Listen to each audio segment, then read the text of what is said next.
We are joined now by Danny Ainge. Good morning. Good morning. Thanks for joining us. You bet. Another year, another media day. Yeah.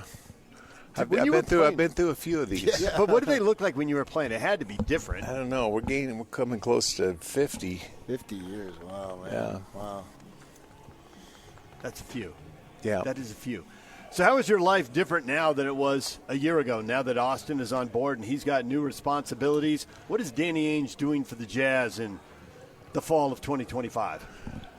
Well, I'm doing what I originally made a deal with Ryan to do, was consulting our people here. It's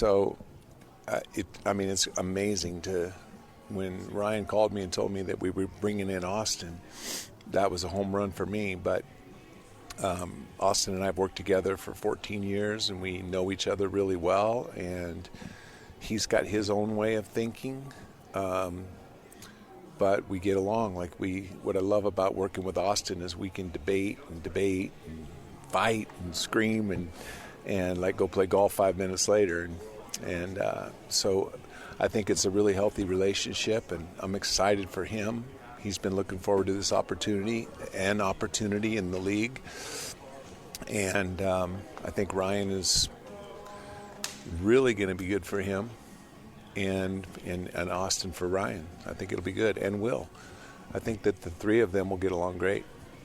Given your tenure in the league and as a prominent athlete, as a player and all that stuff, you've seen a lot of different things, and you know what it would take to be good. When you look at Austin's position, just not particular to him individually, but just the position, what does that position need to do for the individual in order for him to be successful? Wait, I'm not sure I understand so, that. Just, you've been there, right? Yeah. You've been general manager, whatever the title is these days, right? So you know what it takes to be a successful general manager. What is that? Well, I think that it's putting yourself in position to make good deals. It's all about getting talent and surrounding yourself with talent. And there's a lot of buzzwords that we talk about in this world of athletics, like creating a culture and et cetera. But I think that you got to have talent, and you got to get talent. And so there's lots of ways to get talent. And we see in the NBA right now, free agency is less. There's just not as many free agents and big signing free agents that happen in the NBA. And so it's been where you've had salary cap space, flexibility is important. So right now we have flexibility coming up in this next off season, and we have young players that we're trying to develop right now, and those young players need to step up. And I feel like they've had a great summer, and I'm really excited about this upcoming year and to watch how it manifests itself on the court and in games, because a lot of them are still young. Yeah. You obviously had high hopes for Taylor Hendricks, or wouldn't draft him where you did, and then he has this injury. What should expectations be like? On the one hand, got to understand he hasn't played in a year, but on the other hand, like everybody else, he's got to step up. So where would you set expectations, and where should fans set them? Yeah, I don't know about expectations. I think that my expectations are Taylor didn't have a great rookie year. He had some shining moments, but didn't have a great rookie year. But we kind of knew that when we were drafting him at that age. And then last year he was showing, before the injury, he was showing during the summer, and that's why we have hope for a lot of the guys on our roster. At that age, when you're bringing guys in that are that young, you got to give them time. And so Taylor obviously took a step backwards with this injury, but he's put on more strength. His game is different, meaning that now he's 30 pounds stronger. He's bench pressing 325 pounds in the weight room. He's his body is just completely different. And so, he appears to be right now more of a 4 than a 3. But I think he can still shoot. I think he can guard. I think his defense is in a different way now with his strength, his added muscle. But I'm excited for Taylor. He's got such a great attitude, and he's put such amazing amount of time into work, getting back. And I've been in this game a long time, and I don't always see that. with the passion that Taylor has done it and the enthusiasm. So I'm rooting really hard for him. With Taylor, with Ace Bailey, I think we can throw Kyle Filipowski in there. Lowry tears it up in the summer. You got those wing guys that have been mentioned prominently. And I haven't heard, and it's just a snapshot, so it's not exactly like a big dose of evidence, but I haven't heard Cody Williams' name mentioned much. What's going on? Yeah, I mean, I think that Cody would fall in the same category as Taylor. When we drafted Cody, we knew he wasn't ready for prime time. He was very young and light. We had much higher expectation for Cody to play more in the G League last year, and he got hurt the last month and a half of the season. He had some really good games in the G League, and you could see some potential. But when a guy like Cody, who's a little bit, he's young and his role is such that his defense is his calling card, and he's not strong enough yet. He's not physically ready to do what he's doing. But since the day we drafted Cody, he's put on 30 pounds. And you can't tell it by watching him. He's still really thin, but he's put on 30 pounds. And so his resistance is better. Like he's fighting, he's competing more. He's had a really good summer. But it's probably good that we don't talk, we can't talk about every guy, but I think Cody is still not ready for the, primetime NBA starter type of role, but I think that Cody is getting better. And I'm really excited to watch him play this year. Whether it's some in the G League or off the bench, a lot of it will depend on the roles that Will decides and who's playing the minutes. But we need Cody to stay healthy and play a lot this year, regardless of where it is. Danny Ainge joining us, and before there's another player I want to ask about, but first, PK always runs this quote out about you, something you said about FGAs are the most important stat. Does anything like that sound familiar to you? I mean, I say that mostly jokingly. It's kind of like I say that to kids. I say that at camps. So there's a story behind that. And when I was a young player in the NBA. The only time I would be frustrated would usually be a playoff game, and I wasn't as aggressive as I needed to be. I wasn't, I was tentative in a shot. I mean, I'm playing with Bird and McHale and Parrish and all these great players, but I just wasn't. So I would go out after a game and be in the gym by myself and just shoot, but I've been practicing mentally. I'm shooting it every single time because I hated that tentative feeling that I had. I'd never had that in my life. And now I'm at the biggest stage, and I felt it, and so I wanted to overcome that. So fast forward, 2008, Rajon Rondo is on our team, and he has a good first 2 games of the NBA Finals. And the next 3 games in L.A., he plays bad, and they're not guarding him, and Kobe's kind of playing off as a free safety on him and making him shoot. And so after Game 5, now we fly back for Boston for Game 6, and I say, Rajon, you got to shoot it every time. And I told him a little bit about my stories. You got to be more aggressive than you've ever thought of being and shoot it every time you're open. And then I remember Doc Rivers goes, you told him what? And we got Ray Allen and Paul Pierce and KG on the team, and yeah, but at the end of that game, Rajon was the best player on the planet in Game 6. Better than Kobe, better than Paul, better than Ray, better than all of them, and we won the championship by 30 points in Game 6. And so, it's not that you're going to actually shoot it every time, or you're not going to shoot all the field goal attempts. It's just a mindset more than anything. You've got to be assertive and aggressive. So all of that was to ask you about Bryce Sensabaugh, because obviously in his second year, he changed his body. It looked a lot better. Just watching on TV. Yep. You got all the data. I can just look on TV and he's in much better shape. He shot it way better. Yeah. And that's what they give you points for, but you still got to be good at the other stuff. So what are you looking for him to add as he continues to shoot it really well, and that is the most important stat, but rebounding, defense, ability to pass the ball, whatever it might be, leadership? Yeah, I mean, and this is the challenge of the world that we live in now. I mean, there's always been kids that are one and dones and that come out, but in the last few years, it's just getting more and more and more. But these kids should be juniors and seniors in college, and I think so. We talked about expectations of Cody. who didn't play much as a freshman at Colorado, and last year was his sophomore year in college, and he was hurt a lot of the year last year too. So these guys are, my expectations are not super high. They don't usually reach their peak until they're 26, 27, 28 years old. And so I'm encouraged by all the young guys that we have.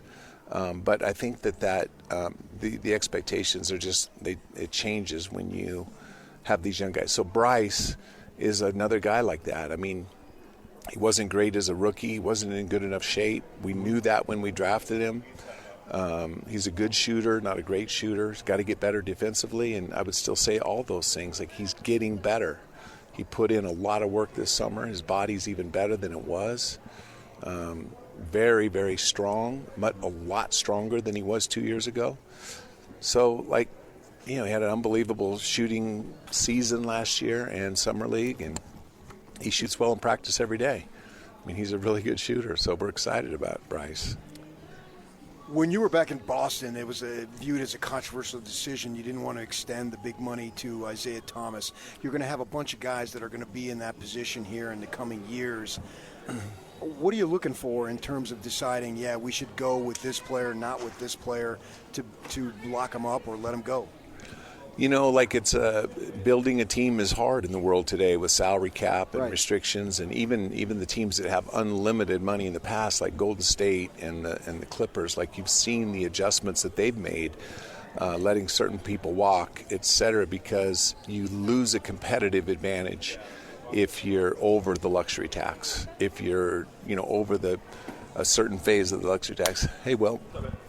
And so I think that you have to be strategic in when and how you pay and how much you pay. Like, every dollar matters.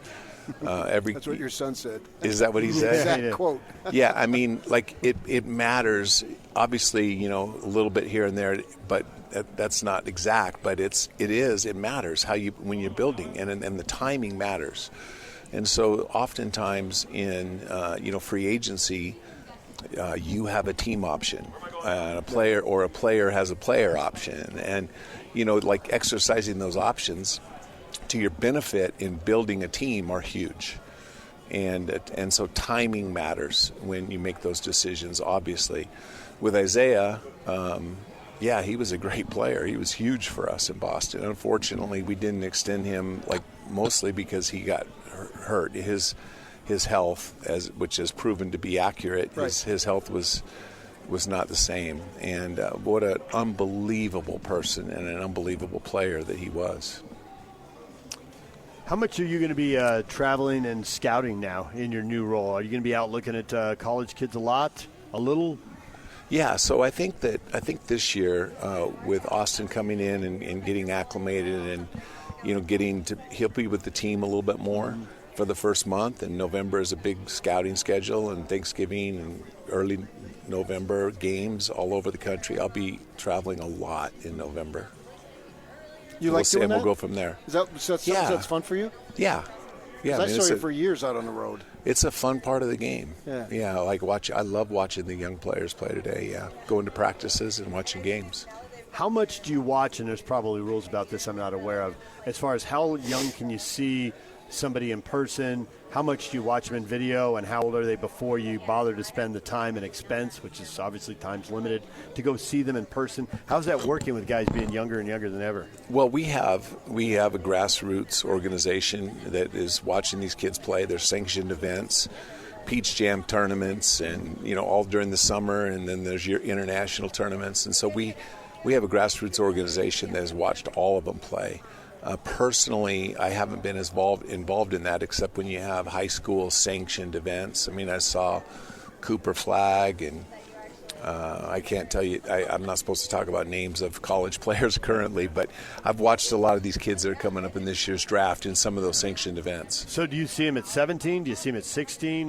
Usually 17, but occasionally 16 you see them, and the Hoop Summit. And So then you would have watched Ace Bailey well before he got to college? Oh, yeah.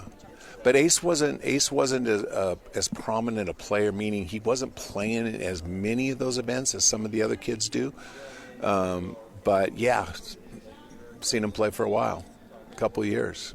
Same thing like when we drafted Jason Tatum and Jaylen Brown. Seeing them play at age 16 and 17 coming up. And Donovan Mitchell, saw him play at Brewster Academy a handful of times. I had an advantage there because my son was playing against him at one of the prep schools.